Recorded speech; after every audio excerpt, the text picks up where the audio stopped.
У нас в Центре коллективного пользования мы оказываем услуги металлообработки, такие как лазерная резка металла, листогиб и покраска. На лазерной резке мы оказываем различные услуги как от мелкого производства, допустим, деталей какие-нибудь, до заканчивая детали тракторов и другой техники. К нам обращаются как физлица, так и юрлица.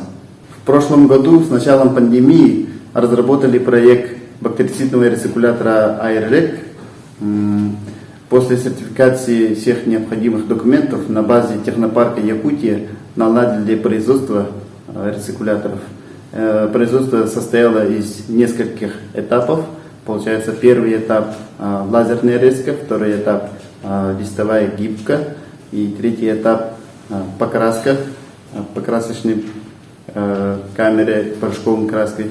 И последний этап это чеканка всех внутренностей и, соответственно, бактерицидного лампы.